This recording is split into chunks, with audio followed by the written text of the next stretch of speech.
हिंगोली लोकसभा मतदारसंघातील सर्व मतदारांना माझा मानाचा जय महाराष्ट्र।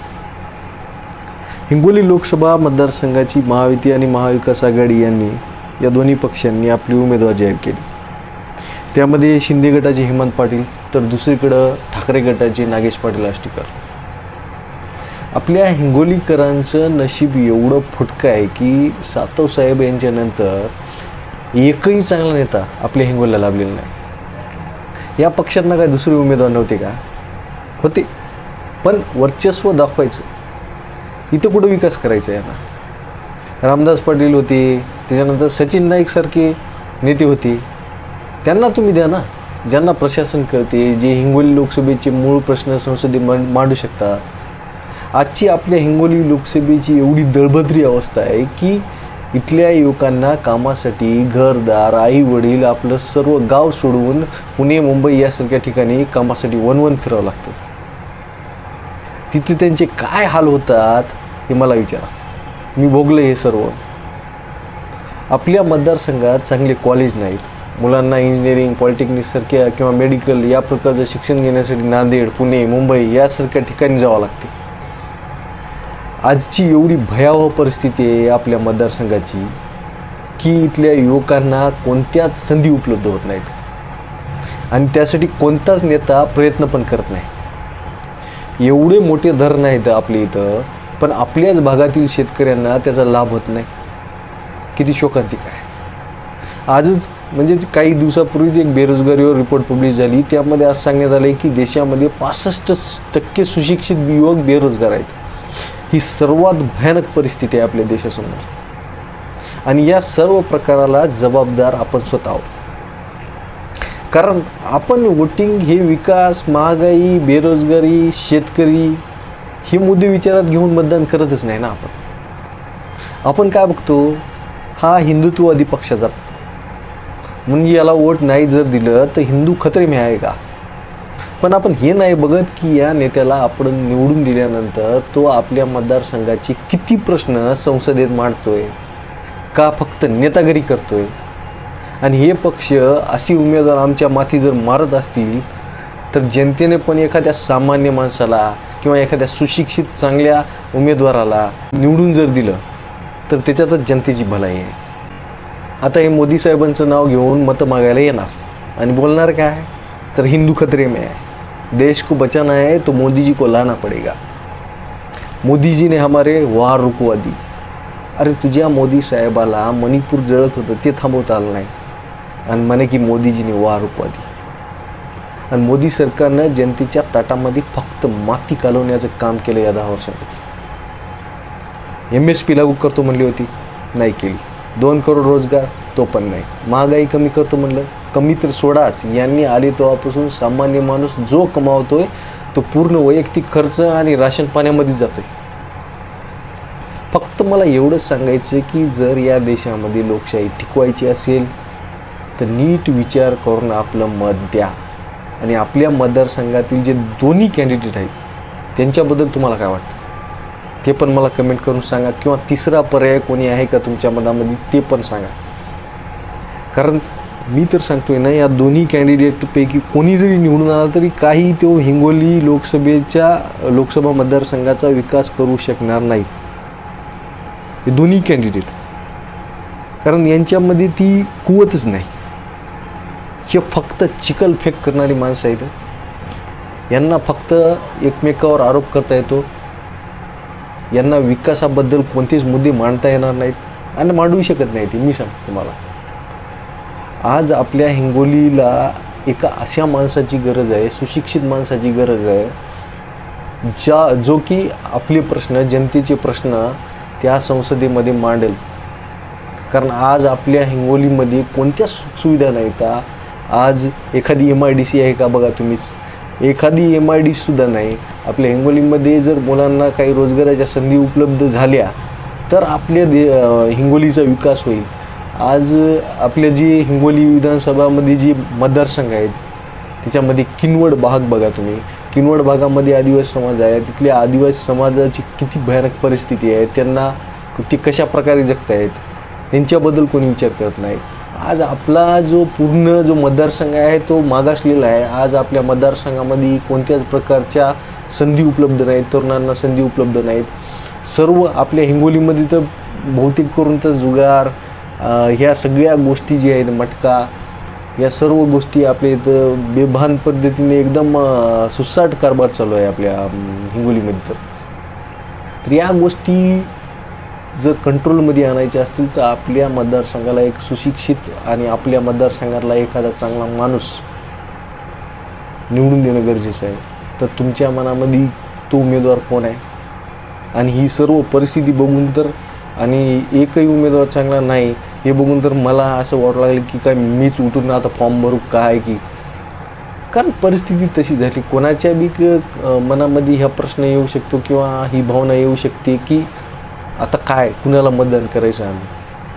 कारण हे पक्ष तर असे उमेदवार निवडून म्हणजे उमेदवारी जाहीर करायचे, असे उमेदवार आमच्या माथी मारायले. तर हे बघून तर असं जनतेच्या मनामध्ये प्रश्न संभ्रम निर्माण झाला. मी जिथं जिथं जातो आहे तिथं जनतेच्या मनामध्ये एकच गोष्ट निर्माण झाली की आता मतदान कोणाला करायचं आम्ही. इकडं आड झाली, इकडं वीर झाला जनतेला, आपल्या हिंगोलीकरांना. कारण दोन्ही नेते त्यांची कुवत नाही, लोकसभा म्हणजे खासदार व्हायची कुवत नाही. जे विद्यमान जे खासदार होते त्यांनी तर फिरकूनसुद्धा बघितलं नाही. गावामधले किती हाल आहेत, इकडं लोकांचे काय हाल आहेत, तरुणांचे काय प्रश्न आहेत, यांचं काहीही देणं घेणं नाही या लोकांना.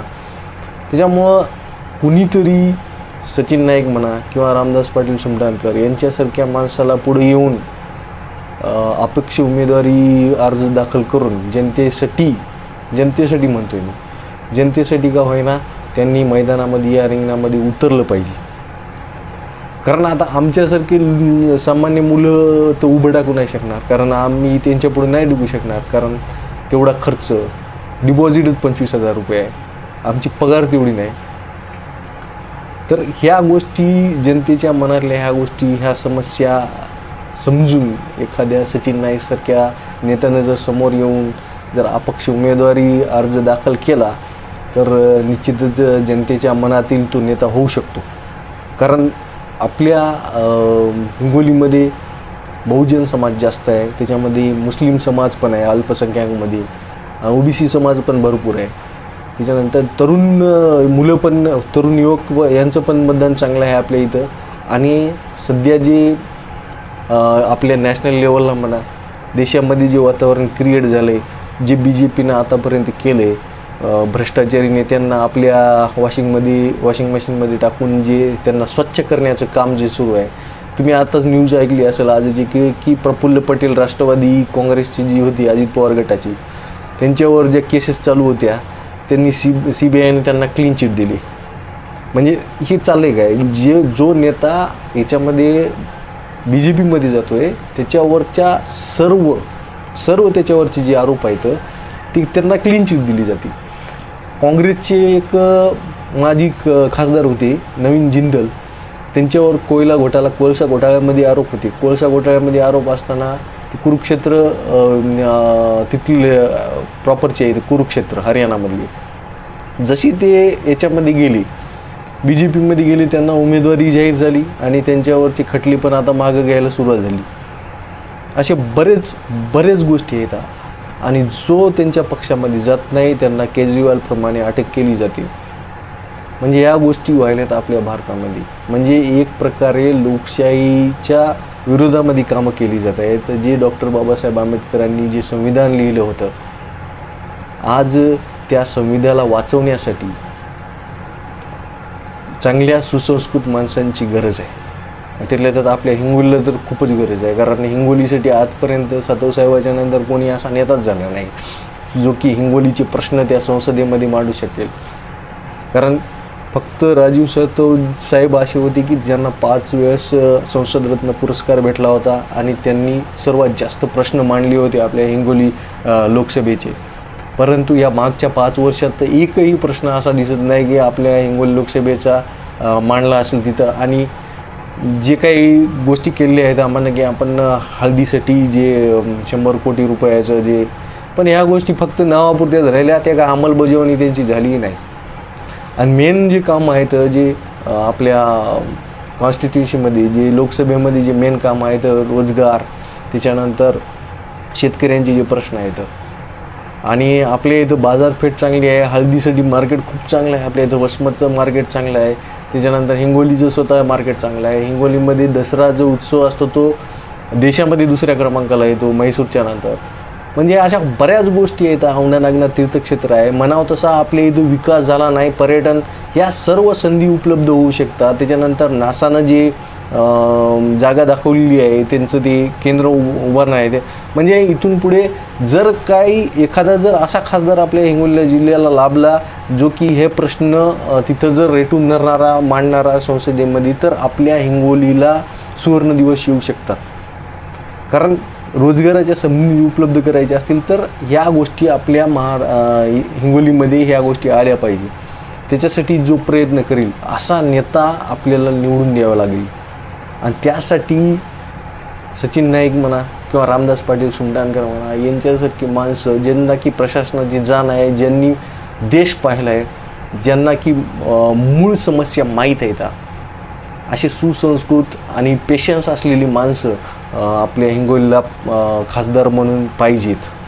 तर अशा माणसांनी पुढाकार घेऊन अपक्ष उमेदवारी फॉर्म भरून जरी यांनी जर या लोकसभेच्या रिंगणामध्ये उडी घेतली तर जनता निश्चितच त्यांच्या पाठीशी राहील. तर या गोष्टीचा रामदास पाटील सुमटाणकर म्हणा किंवा सचिन नाईक साहेब म्हणा यांनी जरूर विचार करावा. मी महेश देशमुख, माझी कळकळीची विनंती आहे तुम्हाला की आमचा जे कुरुंदा भाग आहे या कुरुंदा भागामधून सुद्धा म्हणजे वसमत तालुक्यातील सर्वात मोठी ग्रामपंचायत आहे कुरुंदा. माझं वैयक्तिक गाव डोनवाडा, आमच्या गावामध्ये 1,500 मतदान आहे.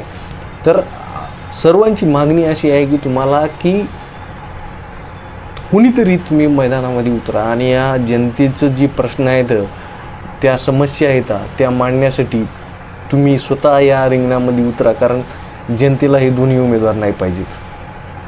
तर तुमचं म्हणणं काय आहे, तुमच्या मनातील नेता कोण आहे ते कमेंट करून मला सांगा प्लीज. आणि प्लीज माझी विनंती आहे हात जोडून सर्वांना की हिंदुत्ववादी हे मुद्दे जे आहेत ना, हिंदू खतरे में है, मुस्लिम अन्याय करायला ते हिंदूवर, असं काही नाही. बरं माझे बरेच मित्र आहेत मुस्लिम ज्यांच्यासोबत मी उठतो बसतो एका ताटात जेवतो, असं काही नाही. फक्त आपल्या मनामध्ये हा संभ्रम निर्माण केला जातो की हिंदू खतरेमध्ये आहे आणि हे यांच्या पोळ्या भाजून गेले धर्माच्या नावावर. म्हणून तुम्हाला एक सांगतो मित्रांनो, मतदारांनो, की तुम्ही ह्या गोष्टी समजून घ्या आणि नीट विचार करून मतदान करा. नाही तर यावेळेस जर तुम्ही नीट विचार करून जर मतदान नाही केलं, जर धर्माच्या नावावर जातीच्या नावावर जर तुम्ही मतदान केलं ना, तर तुम्हाला लिहून देतो आपली हालत पण आहे ना श्रीलंकेसारखी व्हायला उशीर नाही लागणार. बिलकुल होणार, आपली हालत आहे ना श्रीलंकेसारखं होणार. आज मला कमेंट करून सांगा किती तुमच्यापैकी व्हिडिओ बघणारे बेरोजगार आहेत. कारण ही परिस्थिती किती भयानक होणार आहे ना, अक्षरशः आपली वाट लागणार आहे सोप्या भाषेत सांगायचं म्हणजे. तर त्याच्यामुळं हात जोडून कळकळीची विनंती आहे की सचिन नाईक साहेब म्हणा की रामदास पाटील सुमटाणकर साहेब म्हणा की तुम्ही कोणीतरी येऊन पुढे येऊन या जनतेचे प्रश्न मार्गी लावण्यासाठी या जनतेसाठी मैदानामध्ये या. जय महाराष्ट्र.